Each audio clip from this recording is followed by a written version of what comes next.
Now this is fine.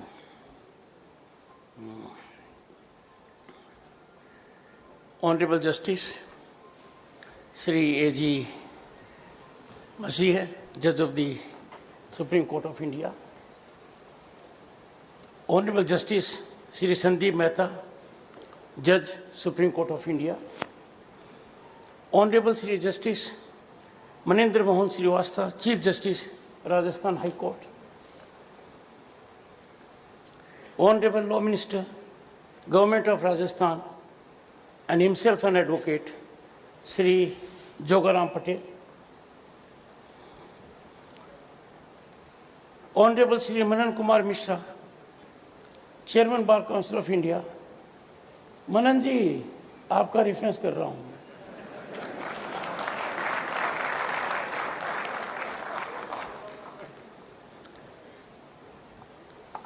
Shri Tushar Mehta, solicitor general of India.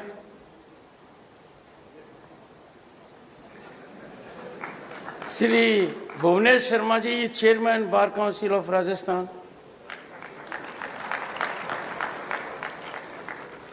Sri S.C. Srimali, Co-Chairman Bar Council of India. Sri J.S. Chaudhary, Convener and Member Bar Council of Rajasthan. Sri Devendra Singh Rathod, Vice Chairman Bar Council of Rajasthan. Sri Rajesh Pawar, Co-Convener and Member Bar Council of Rajasthan. Distinguished President and former judges,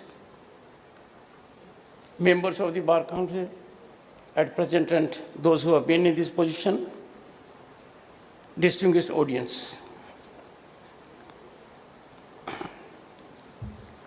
It is a profound honor to address this gathering on this momentous occasion, the Platinum Jubilee celebration of the Rajasthan High Court.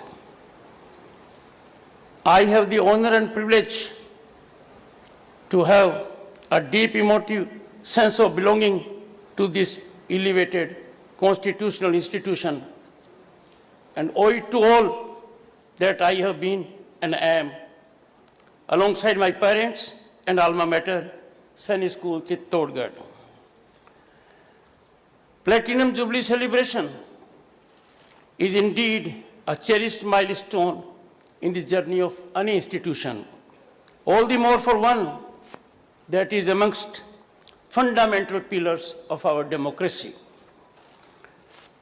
Honorable members, distinguished audience, this is an occasion to remember with deep sense of gratitude the ones who shaped the institution to be what it is today.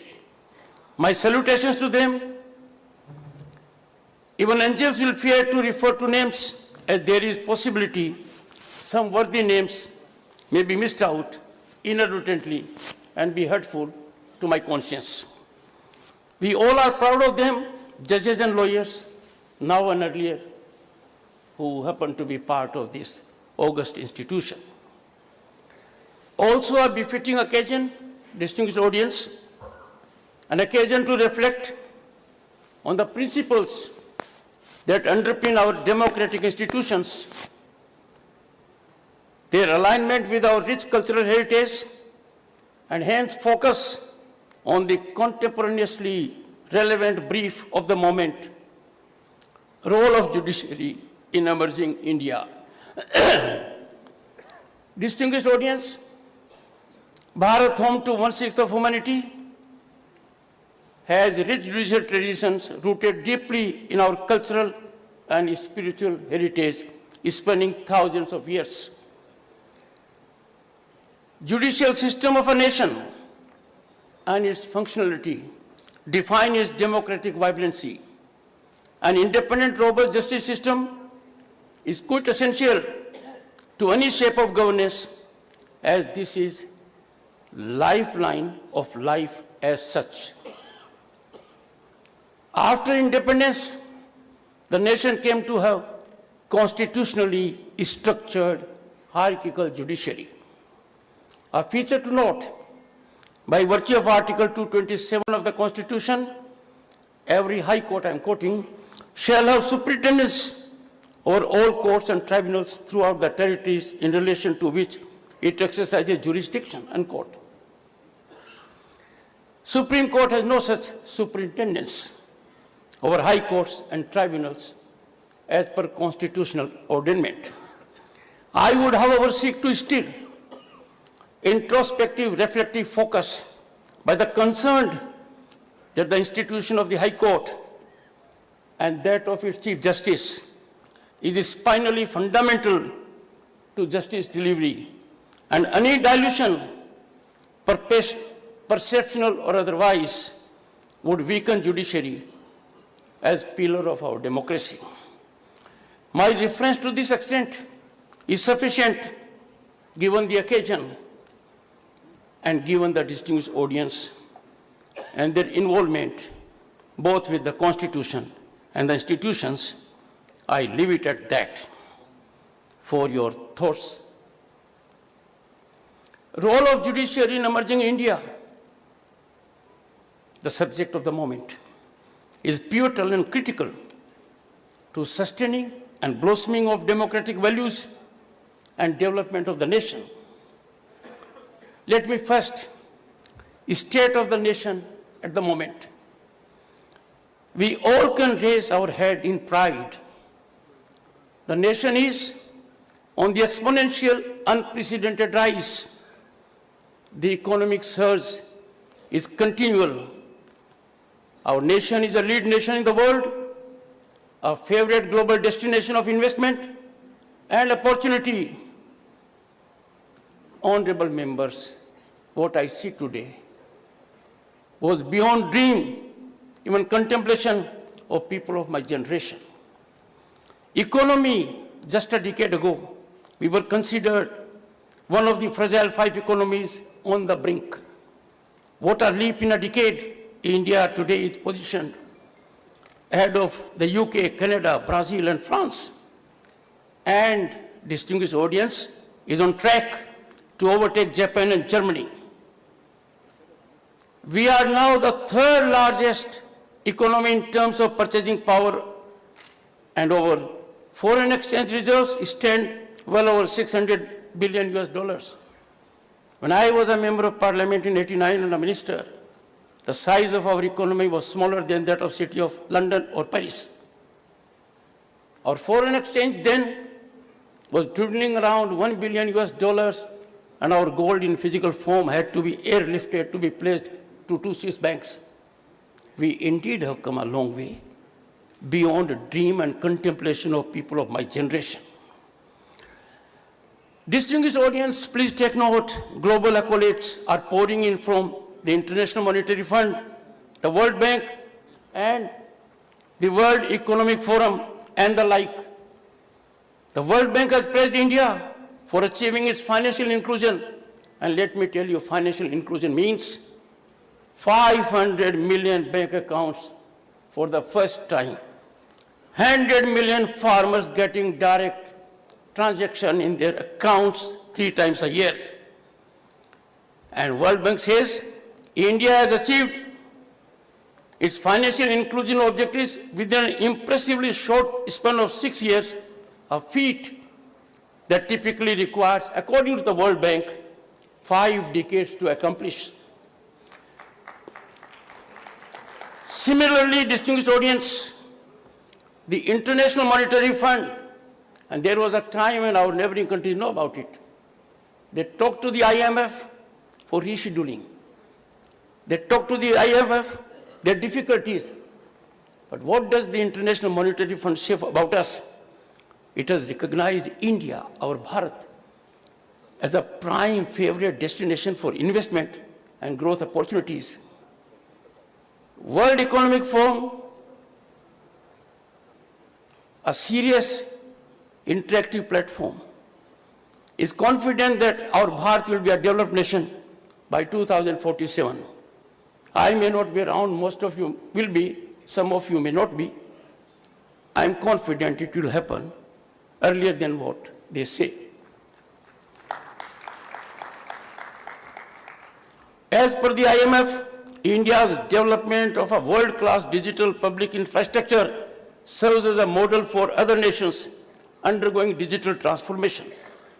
I know for sure, and out of my interaction with global leaders, they look up to India. They seek our assistance. We have a memorandum of understanding with them. That is where we have come.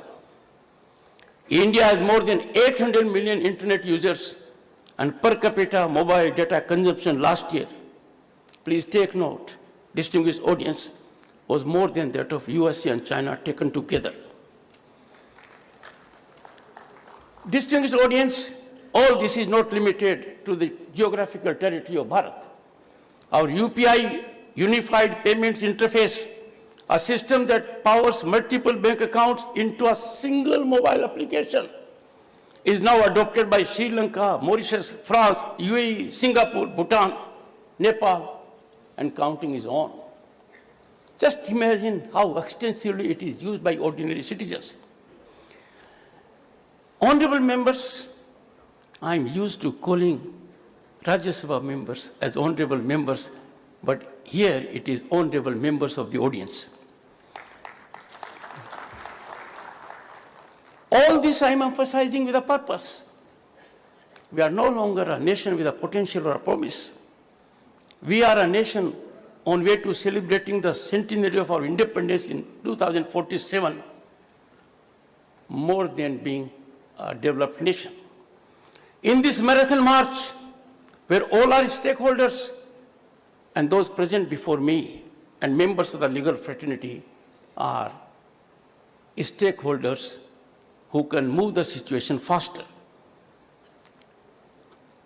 The three pillars of democracy, the legislature, the executive, and the judiciary, undoubtedly and constitutionally have critical role. In this premise, I have to come to the subject of the day. In this premise, doctrine of separation of powers needs scrupulous adherence. Distinguished audience, we have from knowledge and wisdom of history. It is embedded deeply in our civilizational ethos of thousands of years.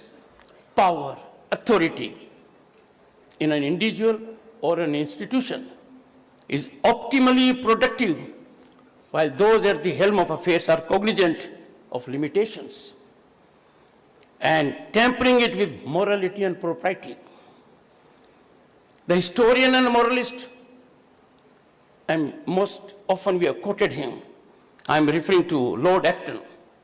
He wrote a letter in 1887 to Bishop Mundell Crichton. I quote, "Power tends to corrupt, and absolute power corrupts absolutely." This, my friends, most of you have noticed. But the letter contains another expression: great men are almost always bad men, unquote. These institutions, I am referring to three pillars of our democracy. These institutions, if rendered vulnerable, would imperil our democracy and thereby derail our developmental trajectory. There are forces, and these forces inimical to our nation, operating from within and without, have pernicious agenda, sinister designs that are not easy to instantly discern. We might be welcoming them in any of these three institutions without knowing their real intention, thinking they are our well-wishers. Fact, distinguished audience, is otherwise. I must invite your attention. Endeavors to infuse a narrative that what happened a few days ago in our neighborhood is bound to happen in our Bharat is deeply concerning. How can a citizen of this country, having been in Parliament, one belonging to distinguished legal fraternity, the other seen enough of Indian Foreign Service, both had the occasion to hold positions of critical consequence in governance as ministers. Take no time in saying what happened in neighborhood will happen in India. Be on watch out. I am talking to a very distinguished audience, an audience that is discerning. I leave it at that. One of the operational mechanisms of these anti-national forces, and this is now more than apparent, they operate to hide their legitimate actions using platforms of our fundamental constitutional institutions. You know more than I do. Our institutions are being exploited by these forces to set afloat narratives that are not only anti-national, but aimed at derailing the nation, its democracy. Who can dispute today India is the only country in the world that is having that kind of economic rise which none has? Never in the history of any country there have been accolades pouring in day in and day out. There is a country on the rise on every aspect, from sea to land to space and air. Be on the watch. Honorable, distinguished audience, in a scenario like this, let us work together. Let us work in togetherness. Let us work looking through one prism where we always see our nation first. National interest can't be calibrated. It is the supreme precedence, the only precedence, and we are committed to nation being first before anything else. And therefore, distinguished audience, let us work to insulate our institutions from these nefarious designs that seek to destroy our democracy. And if they manage to make some inroad, don't observe silence, neutralize them, because your silence will resonate in the ears of future generations, and they will say what our forefathers were doing. Could they not rise to the occasion mentally and otherwise? Let me now refer to high and lows of journey so far of these institutions, but for the subject I am limiting it only to judiciary, and I am referring on the anvil of the doctrine I had referred to a while ago.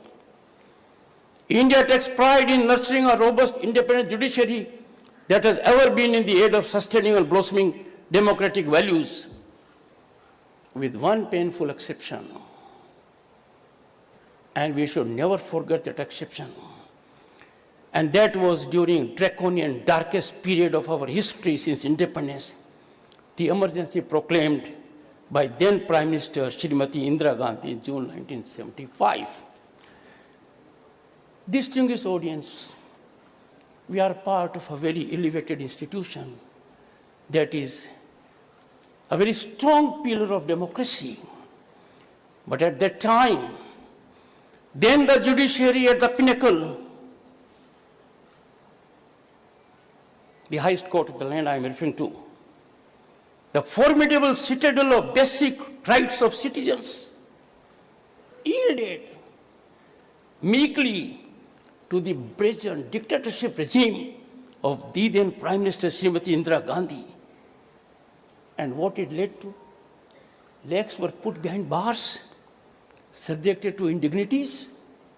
Many of them became prime ministers of this country, governors, ministers, and contributed in various fields and continue to contribute. It will be absolutely unbecoming of any citizen of this country to forget that dark period. Let me remind you, D-Day at Normandy is never forgotten, remembered every day for a cause. We must never forget it. And since the act was against Constitution, against the nation, against citizen, against humanity, can't forgive. The highest court ruled. And what it ruled? No one can move any court for enforcement of rights as long as the emergency lasts. You are distinguished members of legal fraternity, or some of you part of the bench. This was the ruling. No one can move any court for enforcement of rights as long as emergency lasts. And next, emergency can last as long as the government wishes. Liberty was held to ransom of an individual. Apex Court ruled those arrested, thousands in number across the country, without any fault of theirs, except at heart their nationalism, except that at heart they believed in Bharat Ma. Ruled, you are barred from seeking any judicial help. But what is more important is, in doing so, the Apex Court overturned the verdicts of 9 high courts of the country. And in that illustrious list of those 9 high courts, this high court figures. I am indeed proud to be part of this institution. During emergency, this institution held its ground along with 8 others, total 9. And therefore, distinguished audience, the High Court of Judicature for Rajasthan holds a place of pride, being amongst the 9 jewel high courts in the country that held, despite the imposition of emergency, a person could demonstrate that his or her detention arrest was not in compliance with rule of law. But in the Apex Court also, we had a silver lining. The same dissenting voice of Justice S.R. Khanna found resonance, not here, not in the country.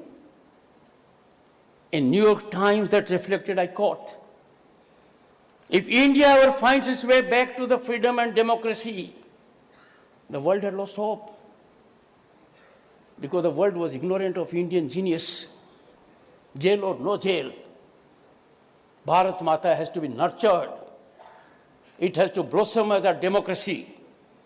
But New York Times reflected, I quote, if India ever finds its way back to the freedom and democracy that were proud hallmarks of its first 18 years as an independent nation, someone will surely erect a monument to Justice H.R. Khanna of the Supreme Court.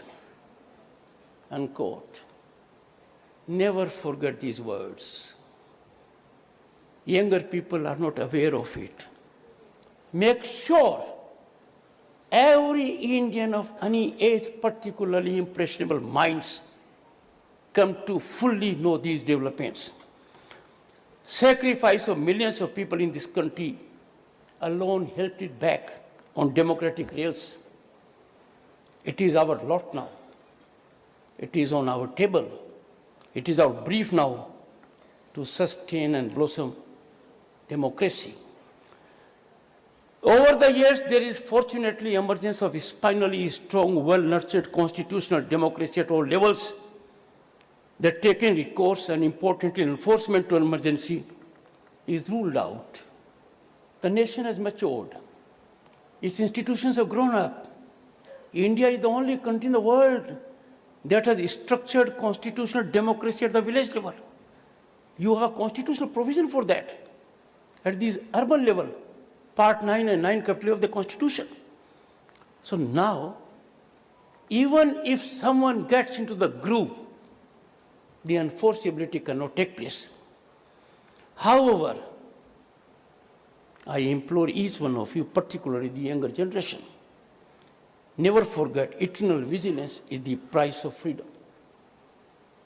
And this vigilance must be dictated by your in-depth knowledge of the suffering of lakhs of people in this country during the draconian period of emergency imposed by one individual, the Prime Minister of India, then Srimati Indira Gandhi. Imagine for a moment if the judiciary at the highest level had not caved in, had not capitulated to unconstitutional mechanisms, had not yielded to brazen dictatorship of Srimati Indira Gandhi, there would have been no emergency. Our nation would have attained a greater development much before. We would not have to wait for decades. All institutions, therefore, distinguished audience, need to be on guard lest we fall prey another time. Distinguished audience, fortunately, the nation is gearing up to thwart and face such challenges. I seek to advert to two significant steps taken in the last decade. Because we can't sit in governance without taking real steps so that such kind of dangers that seek to destroy the very being of Bharat do not crop up, and if they crop up, they are dealt with nuclear speed. So these two are Constitution Day, Government of India under Prime Minister Narendra Modi and his visionary leadership on 19th November 2015 notified to celebrate November 26 as the Constitution Day. We'll have the 10th celebration in coming months. I call upon every lawyer to make it a point to sensitize other lawyers, young lawyers in particular, and law students about the importance of Constitution Day. Why we have Constitution Day?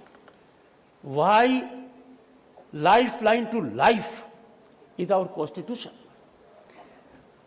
Similarly, this year the government resolved, I quote, to observe 25th June as Svidhan Hatya Divas as a reminder of what happened when Constitution of India was trampled over, recklessly trampled over by one individual, not the Council of Ministers. No part of the Constitution was complied.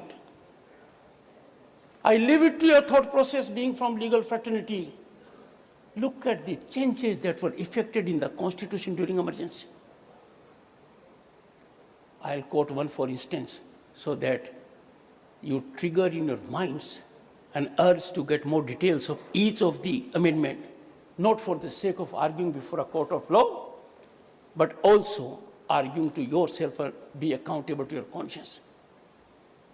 So much was power in the head, a provision that election of the Prime Minister is beyond challenge under the Constitution. This defines a dictatorship in its enormity.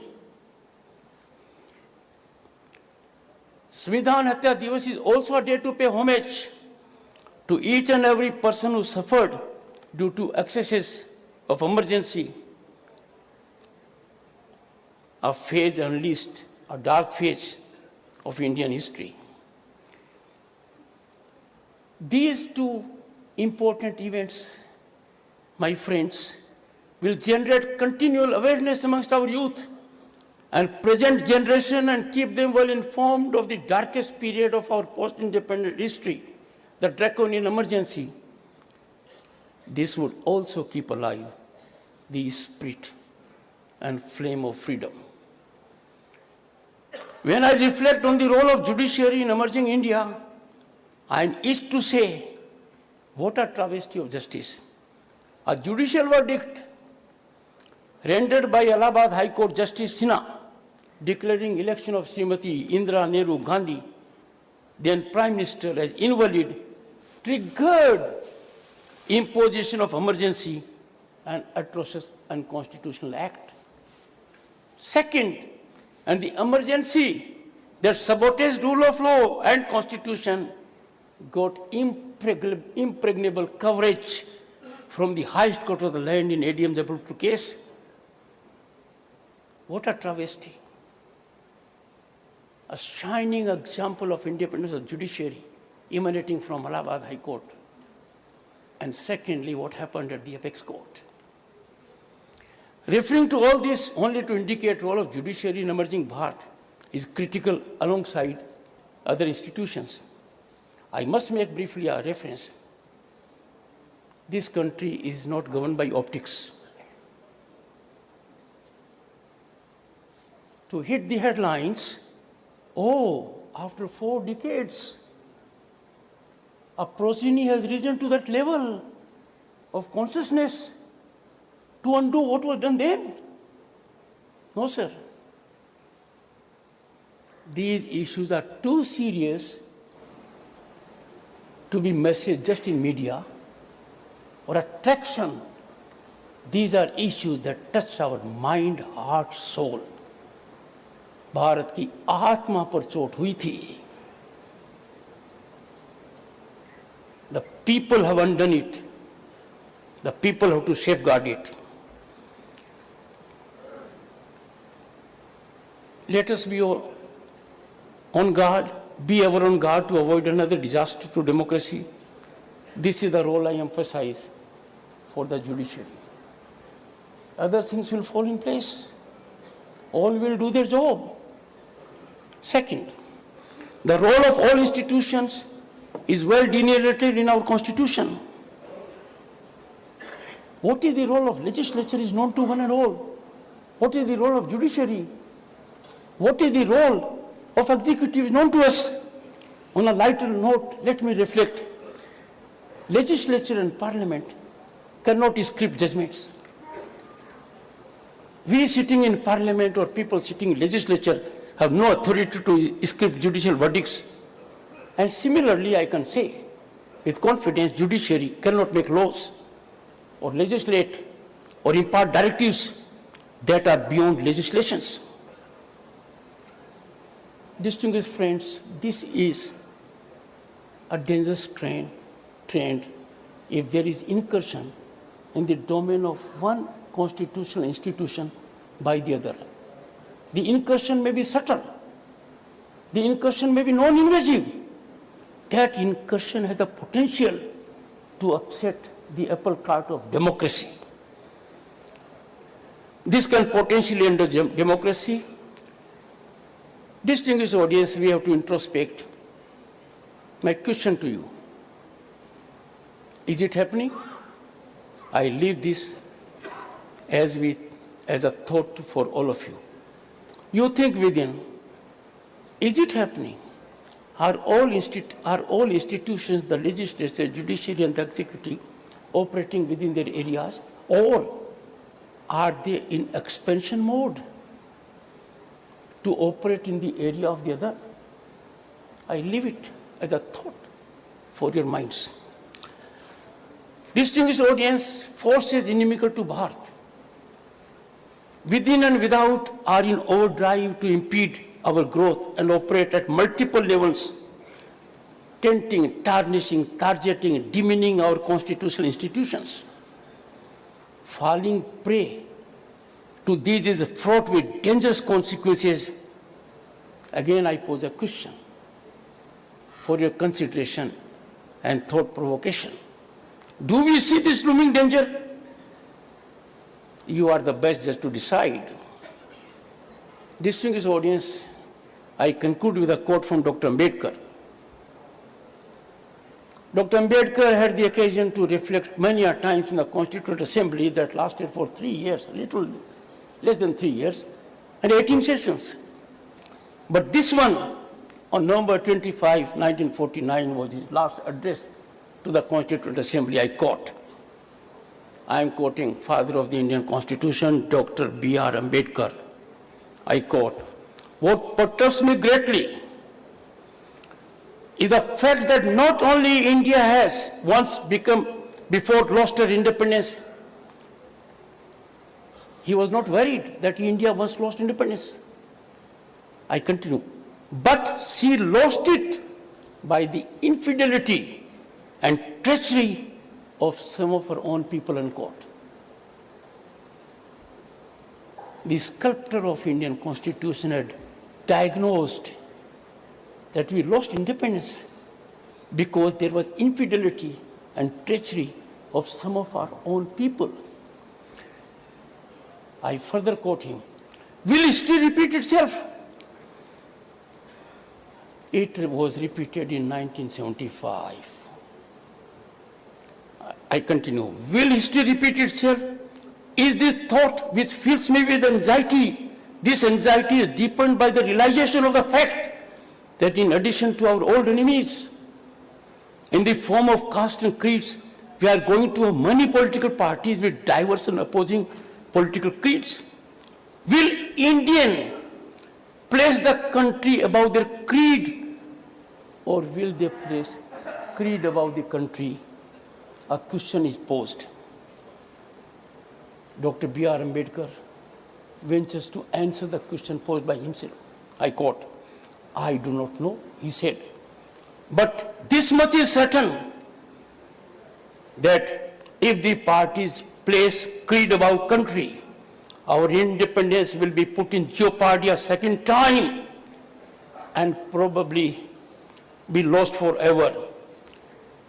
This eventuality we must all resolutely guard against. We must be determined to defend our independence with the last drop of our blood and court. Distinguished audience,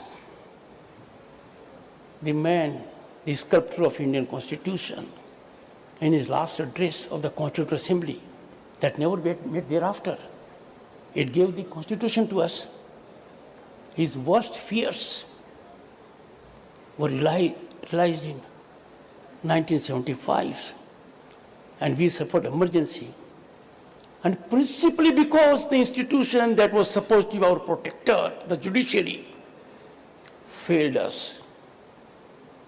Let us hope and work this does not happen. Personally, I am confident our judicial system is so robust, so independent and manned by people of superior intellect and commitment. This cannot happen. But that does leave us with a reason to be ever vigilant and be on guard. I'll give a small illustration. As Vice President, while the sun was at peak, I went to the Indo-Pak border in Badmer. The sun was peak and it was month of harsh summer. I chose that time. Our people were guarding the border. I saw camels being driven. I see people facing the heat, that heat, 46, 47 degree. In that uniform, battle ready. All of them were there. There was nobody on the other side. I took a binocular. Nobody could be seen. Our people were alert. And why? Enemy will choose his own time, his own strength. We therefore have to be ready even for a split second. That is the caution I am giving to you. And that is something which the judiciary must have in mind. Distinguished audience, the position that I hold and the deeper revolutionary connect that I have with judiciary persuade me to contribute by silence on the present scenario, which people say is distanced from conventional groove. I put to some members before coming to this place role of judiciary, and one came quickly with one response: sir, difficult, it is changing by the day. Grateful for your patience, attention and time. Thank you so much.